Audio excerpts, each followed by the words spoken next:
Welcome back to Raghu physics classes. तो देखते हैं क्वेश्चन नंबर, हम लोग देखे थे इसे प्रीवियस वीडियो में 15, देखते हैं 16 नंबर क्वेश्चन। इससे पहले आपको बता दें 16 नंबर क्वेश्चन देखने से इससे पहले का 15 क्वेश्चन अगर आप नहीं देखे तो प्लीज इस वीडियो के डिस्क्रिप्शन में जाकर प्लेलिस्ट के लिंक पर क्लिक करके वहां से आप वीडियो देख सकते हैं। ऐसे ही बहुत सारा टॉपिक से रिलेटेड क्वेश्चन सब डाला हुआ है और ऑब्जेक्टिव सब क्वेश्चन आप सभी का प्ले लिस्ट बना हुआ है, वहां पर क्लिक करके आप देख सकते हैं। बेसिकली हम इसमें न्यूमेरिकल लेवल पर बात करते हैं या ऑब्जेक्टिव जो देख रहे हैं या बिहार बोर्ड के लिए देख रहे हैं। तो क्वेश्चन नंबर 15 तक देखे थे, आज हम 16 देख रहे हैं। इस वीडियो में क्या कहता है question, Which of the following charge does not exist? यानी क्या कहता है, Which of the following निम्न में से कौन चार्ज does not exist, कौन संभव नहीं है, यानी किसका अस्तित्व नहीं है। तो चार्ज अस्तित्व में होने के लिए सबसे पहले क्वांटाइजेशन ऑफ चार्ज देखिएगा। क्वांटाइजेशन ऑफ चार्ज में क्या होता था, Q बराबर प्लस माइनस एनी, Q बराबर प्लस माइनस एनी।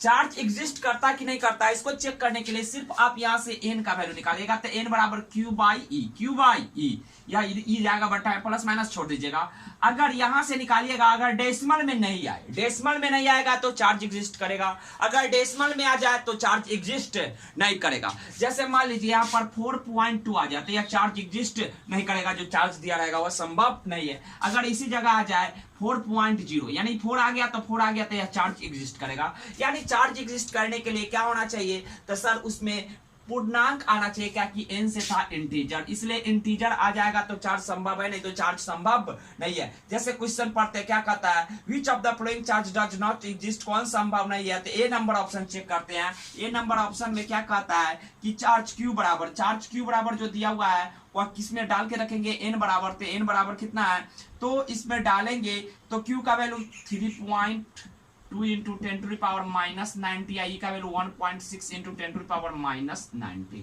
माइनस 90 से माइनस 90 कट गया, डेसिमल से डेसिमल 2, तो यह संभव है। n का इंटीजर आ गया। बी नंबर ऑप्शन चेक करते हैं, क्या कहता है कि 6.4 यानी n बराबर 6.4 into 10 to the power minus 19, अब बटे कितना है तो 1.6 into 10 to the power minus 90, 10 to power minus 90 cut गया, डेसिमल से डेसिमल 16 चौका 64 यानी 4। यहाँ भी एक नंबर चलाया तो यह संभव है। अब देखते हैं next option number C. Option number C में क्या है, तो यहाँ पर जो दिया हुआ है वह दिया हुआ है 2.4 यानी n बराबर जो लिखेंगे 2.4 इंटू 10 टू दी पावर कितना है तो माइनस 19 अपॉन कितना है तो इलेक्ट्रॉन का वैल्यू कितना डालेंगे तो 1.6 into 10 to the power minus 90। यहाँ से 10 टू पावर माइनस 90 कट जाएगा, डेसिमल से डेसिमल, इसको काटिएगा तो 8 3 24 8 2 16 यानी 3/2 यानी 1.5। देखिए यह इंटीजर नहीं है, इसलिए इसका आंसर कौन हो जाएगा, सी नंबर। और डी में क्या दिया हुआ 1.6 इंटू 10 टू पावर, ये तो इलेक्ट्रॉन का वैल्यू हो ही जाएगा। इसलिए कौन सा आंसर आपका राइट हो गया, तो सर सी नंबर। क्वेश्चन को एक बार पढ़िए, विच of the following charge does not exist, यानी कौन इसमें से संभव नहीं है, तो हम लोग सी नंबर बोल सकते थे। पूर्णांक, ऐसा क्वेश्चन बनाने के लिए आप देखिएगा पूर्णांक आ गया तो चार्ज संभव है, पूर्णांक नहीं आया डेसिमल में आया तो फिर वह चार्ज संभव नहीं है। अगला क्वेश्चन कहता है, क्या कहता है, which of the law gives the force between the two charge at rest, यानी रेस्ट में जब दो चार्ज हो तो उसके बीच जो बल दिया जाता है कौन लॉ के द्वारा दिया जाता है। तो दो चार्ज के बीच जो फोर्स लगता था Q1 था, यहाँ पर Q2 था और यह दूरी r था, तो a बराबर क्या होता था K Q1 Q2 बटे r स्क्वायर। यह कहां से आता था, कूलम्ब्स लॉ से। इसलिए ऑप्शन कौन पढ़ सकते हैं, तो Gauss theorem, Kirchhoff's law, Coulomb's law, Faraday law. तो कौन हो जाएगा, गॉस कूलम्ब्स लॉ, यानी second number option, C number option ले सकते थे। पढ़ते हैं नेक्स्ट क्वेश्चन, क्या कहता है, if the distance between two charge particle is doubled, यानी दो चार्ज पार्टिकल के बीच का डिस्टेंस डबल कर दिया जाता है, डिस्टेंस बढ़ा दिया जाता है, फोर्स बिटवीन देम, यानी F बराबर, इस केस में F बराबर K Q1 Q2 बटे r स्क्वायर। इस दूरी को अगर देखा जाए तो क्या कहता है, डबल्ड कर दिया जाता है। डबल्ड के मतलब दुगुना, डबल्ड के मतलब क्या हो जाएगा, दुगुना। इट मींस अब जो दूरी हो गया वह कितना आ गया, तब 2r हो गया, तो F का वैल्यू क्या हो जाएगा, तब Q1, चार्ज वही है, अभी चार्ज वही है। तो सर सबसे पहले हम लोग जानते हैं F बराबर क्या होता है, K Q1 Q2 बटे r स्क्वायर। यहाँ से देखा जाए तो F प्रोपोर्शनल किसके है, तो 1 बटे r स्क्वायर के, यानी r बढ़ेगा तो F घटेगा। कन्फर्म, r एक टाइम बढ़ेगा तो f एक टाइम घटेगा, क्योंकि एक स्क्वायर होता है। लेकिन r का वैल्यू दुगुना करेंगे तो 2r का स्क्वायर करेंगे तो कितना हो जाएगा, 4r, यानी f का वैल्यू, r का वैल्यू यहाँ पर जो बढ़ रहा है दोगुना हो रहा है, स्क्वायर करेंगे तो 4 टाइम्स बढ़ गया पहले के केस में, पहले r था तब 4r स्क्वायर हो जाएगा। इट मींस f का वैल्यू 1/4 घटेगा कि बढ़ेगा, तक घटेगा। इट मींस आप बोल सकते थे कि डी नंबर ऑप्शन होता है। ऐसा क्वेश्चन पढ़ के बता देते हैं। If the distance between two charge particle is doubled, यानी दो चार्ज पार्टिकल के बीच दूरी बढ़ा दिया जाए तो force between them is get doubled, get half, get quadruple, become 1/4। तो कौन सा ऑप्शन लीजिएगा, तो बिकम 1/4, यानी ऑप्शन नंबर डी लीजिएगा। नेक्स्ट क्वेश्चन पढ़ते क्या कहता है, the force between two charge, यानी दो चार्ज के बीच का जो फोर्स है, the force between two charge each of the magnitude 1 coulomb separated by 1 metre in air, यानी फोर्स दो चार्ज के बीच निकालना है, उसके बीच की दूरी कितना दिया तो 1 मीटर, और दो चार्ज है, दोनों चार्ज का मैग्नीट्यूड कितना दिया तो 1 कूलम। यानी क्वेश्चन को सही ढंग से देखिएगा तो क्या कहता है, The force between two charge each of the magnitude 1 coulomb separated by 1 meter in air, यानी यहाँ पर चार्ज Q1 है, यहाँ पर चार्ज जो है वह Q2 है, और दोनों के बीच की दूरी कितना है तो 1 मीटर। कितना मीटर है 1 मीटर। तो हमसे पूछ रहा है F बराबर क्या होता है, K Q1 Q2 बटे R स्क्वायर, K की जगह पर 1/4 pi epsilon naught epsilon R Q1 Q2 बटे R स्क्वायर, वैल्यू डाल देंगे। 1/4 पाई इप्सिलॉन नॉट का value 9 × 10 to the power 9, 9 × 10 to the power 9 into बटे में इप्सिलॉन आर, तो एआर है, एआर के इप्सिलॉन आर का वैल्यू कितना होता है तो 1 इंटू Q1, तो 1 × 1, अब बटे डिस्टेंस कितना लिया है तो डिस्टेंस लिया 1 मीटर, तो 1 डालेंगे, और 1 का स्क्वायर, इसको सोल्व करेंगे तो कितना बचेगा 9 × 10 टू द पावर 9। अब बल का ऐसे मतलब कुछ होगा न्यूटन, इसलिए कौन सा ऑप्शन लीजिएगा, एक ऑप्शन नंबर ए में मिल रहा है कि बी में मिल रहा है कि सी में मिल रहा है, तो डी में मिल रहा है, तो देखिएगा सी नंबर मिल रहा है। इसलिए the force between two charge each of the magnitude coulomb and separated by 1 metre in air is कितना हो जाएगा तो 9 × 10 टू द पावर 9 न्यूटन। यह रट के यादें रखने वाला बात है, ऐसे निकाल सकते हैं क्वेश्चन में दिया रहे तो। उसके बाद क्या कहता है, permittivity of the free space या vacuum, permittivity of the free space और वैक्यूम का है, बात सेम ही है। फ्री स्पेस का परमिटिविटी का वैल्यू पूछ रहा है, यानी इप्सिलॉन नॉट का वैल्यू पूछ रहा है। इप्सिलॉन नॉट का जो वैल्यू होता है कितना होता है 8.85 गुने 10 के पावर -12 फराड पर मीटर, -12 फराड पर मीटर, यानी कौन सा आंसर ले सकते हैं तो ए की बी की सी, तो सी ले सकते हैं, यानी 8.85 × 10 टू पावर -12 फराड पर मीटर, ऑप्शन नंबर सी हो जाएगा। उसके बाद क्या कहता है, the value of 1/4 pi epsilon not is, the value of 1/4 pi epsilon naught का वैल्यू कितना होता है, 1/4 पाई इप्सिलॉन नॉट का वैल्यू जो होता है वो कितना होता है 9 × 10 टू पावर 9। इसका यूनिट बदल जाएगा, तो यूनिट दिया है कि नहीं दिया है, तो यूनिट दिया हुआ तो यूनिट चेंज करना पड़ेगा, तो चेक करेंगे तो क्या हो जाएगा न्यूटन मीटर स्क्वायर बटे कूलम स्क्वायर, या इसका जस्ट फराड पर मीटर पर फराड लिख सकते थे। तो कौन सा आंसर हो जाएगा, तो ए होगा कि बी होगा कि सी होगा कि डी होगा, तो आप देखिएगा ए नंबर ऑप्शन होगा, यानी 9 × 10 to power 9 newton metre square पर कूलम स्क्वायर बोल सकते थे। अगला, the relative permittivity epsilon R of the medium is equal to, epsilon R का वैल्यू पूछ रहा था। सिंस हम लोग जानते थे, एक विख्यात फार्मूला था, सिंस हम लोग जानते थे कि इप्सिलॉन बराबर होता था इप्सिलॉन नॉट गुने epsilon R, so epsilon R बराबर क्या हो जाएगा इप्सिलॉन बटे इप्सिलॉन नॉट। तो कौन सा ऑप्शन ले सकते हैं भैया, तो हम लोग ले सकते हैं सर इसमें ऑप्शन, क्वेश्चन पढ़ के एक बार बताते हैं, the relative permittivity epsilon R of the medium is equal to epsilon बटे इप्सिलॉन नॉट, इप्सिलॉन गुने epsilon naught, epsilon plus epsilon naught, epsilon minus epsilon naught, तो कौन सी हो जाएगा तो ए नंबर इप्सिलॉन बटे इप्सिलॉन नॉट। अगला क्वेश्चन पढ़ते हैं, the unit of electric susceptibility, electric susceptibility कहने का मतलब जो होता है वह किसके बारे में करता है, तो जो मीडियम से पारगमता होता है, यानी परमिटिविटी का पूछता है। परमिटिविटी का जो यूनिट होता है वो क्या होता है तब फराड पर मीटर, इसलिए कौन सा ऑप्शन ले सकते हैं B. The unit of electric susceptibility X, यानी काई है ये, अब एक्स पढ़ दें हम, काई का कुछ हो जाएगा तो फराड पर मीटर। देखते हैं नेक्स्ट क्वेश्चन क्या कहता है, if the force acting on the test charge Q naught, यानी क्या कहता है, if the force acting on the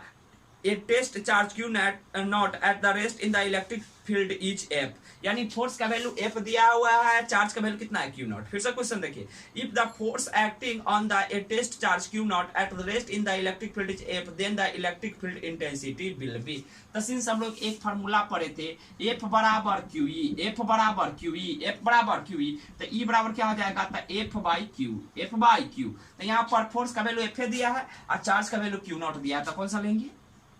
ई। और उसके बाद देखिएगा ऑप्शन सब वेक्टर फॉर्म में दिया, तो इधर वेक्टर लगाया तो इधर भी वेक्टर लग जाएगा, तो कौन सा ऑप्शन से मिल रहा है, तो क्वेश्चन पढ़ते हुए आंसर पर पहुंचिए।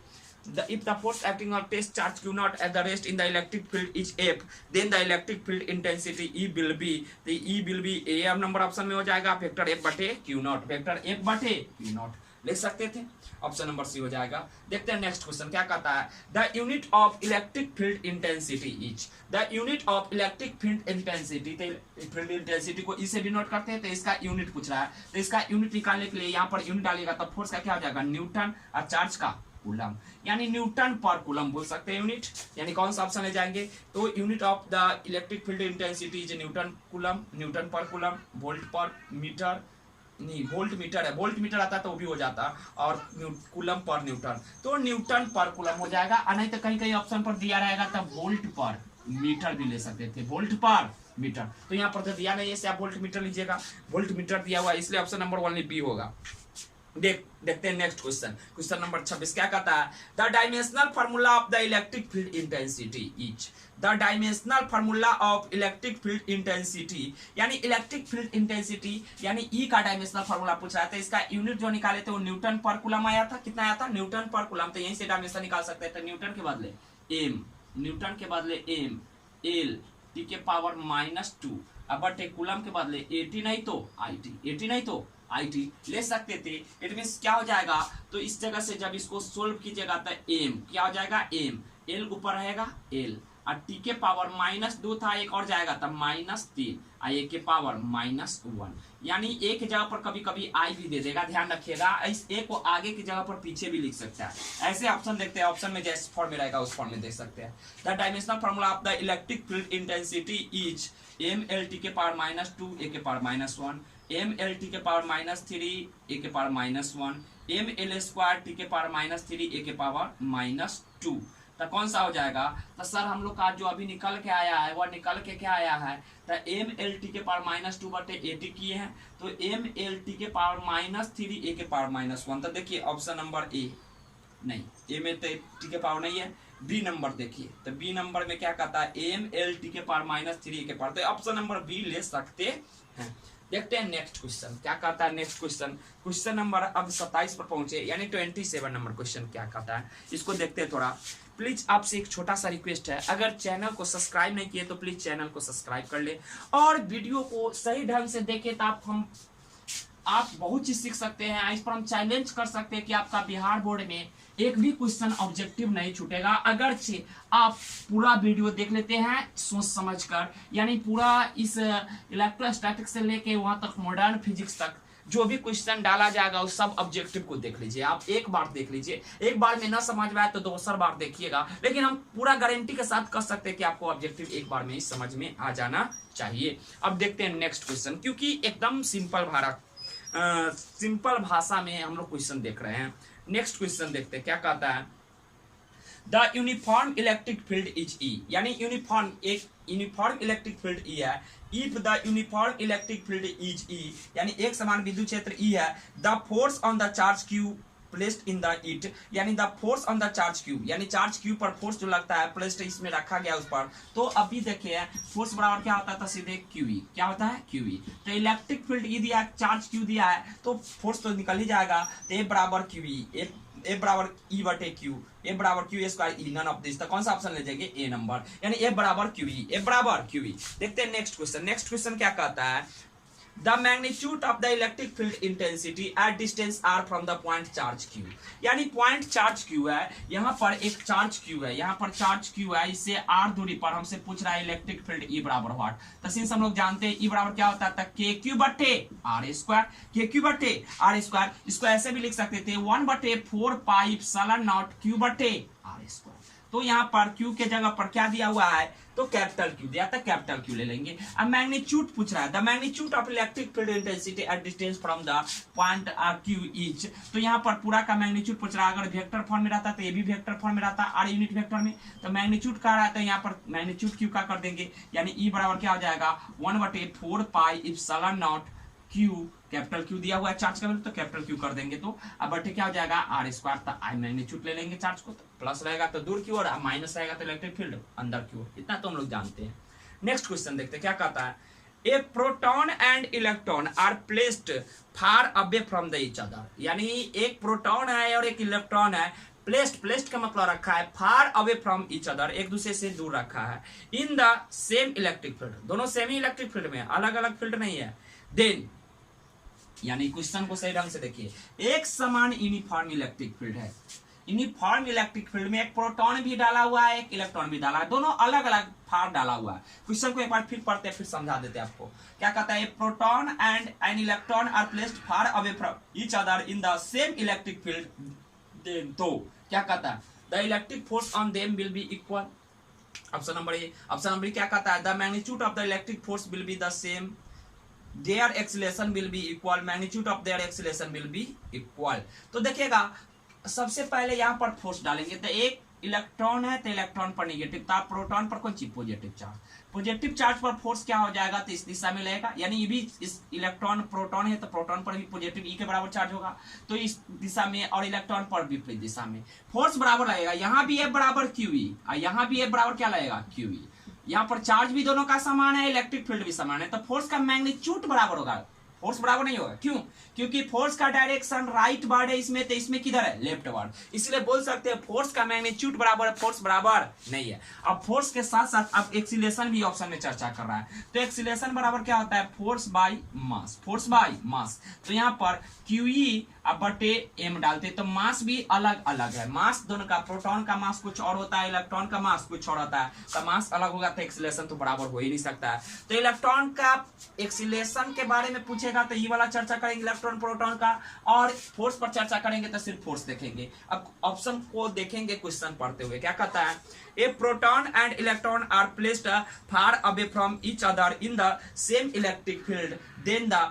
electric field on the them will be equal, the magnitude of electric force will be same, their acceleration will be equal, the magnitude of acceleration will be equal। तो देखिएगा force का magnitude बराबर होगा, इसलिए option number कौन ले लेंगे, B. अब देखते हैं क्वेश्चन नंबर 30 यानी 30 नंबर, विच ऑफ द, क्या कहता है, which of the following is a vector, यानी निम्न में से कौन सदिश है, which of the following is vector, charge, capacity, electric field intensity, none of this. तो देखिएगा चार्ज तो स्केलर क्वांटिटी है, कैपेसिटी भी स्केलर क्वांटिटी, इसलिए कौन सा ऑप्शन ले सकते हैं, सी नंबर, यानी इलेक्ट्रिक फील्ड इंटेंसिटी, विद्युत क्षेत्र तीव्रता ही एक सदिश राशि है। नेक्स्ट क्वेश्चन देखते हैं, क्वेश्चन नंबर 31, क्या कहता है, the expression for electric field intensity E at the point on the axis,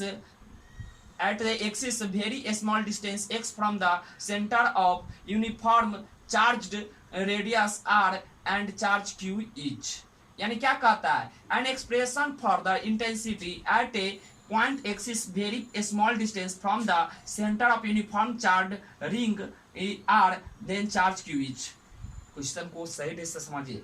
the expression for electric field, यानी इलेक्ट्रिक फील्ड इंटेंसिटी के लिए फॉर्मूला पूछा है, at point on the axis, axis पर पॉइंट हो, पॉइंट दूसरा जगह नहीं होना चाहिए, वेरी स्मॉल डिस्टेंस x, यानी x का वैल्यू बहुत छोटा हो, from the centre uniform charge ring है, एक रिंग है जो काइट चार्ज है, और the ring of the radius r and the charge q। यानी क्या कहता है, एक चार्ज रिंग है, यहाँ पर रिंग मान लेते, इस पर पूरा पर चार्ज q है, इस पर पॉजिटिव चार्ज q दिया हुआ है, या चार्ज दिया हुआ है, इसका एक्सियल पॉइंट, तो एक्सिस इसके बीच से पास करेगा, तो एक्सिस तो सीधा खींच नहीं सकते, इसका तिरछा खींच लेते, आई लग रहा है क्रॉस सेक्शन डाला हुआ है, तो यहाँ पर x डिस्टेंस हुआ, इसका रेडियस कितना हो, r। तो इलेक्ट्रिक फील्ड के लिए यहाँ पर जो फार्मूला होता है वह कितना होता है, तो यह फार्मूला होता है 1/4 pi epsilon not Q x बटे r square plus x square का होल पावर 3/2, यह फार्मूला होता है, जनरल फार्मूला। तो जनरल फार्मूला से आप सीधे ऑप्शन नंबर ए लगा दीजिएगा, तो लगेगा नहीं। देखिए क्वेश्चन को एक बार सही देखिए, the expression for electric field intensity E at the point on axis at very small distance x from the centre uniform charge ring r and charge q, यानी x का वैल्यू छोटा लेने के लिए कह रहा है, x का वैल्यू जो ही छोटा लीजिएगा, तो x का वैल्यू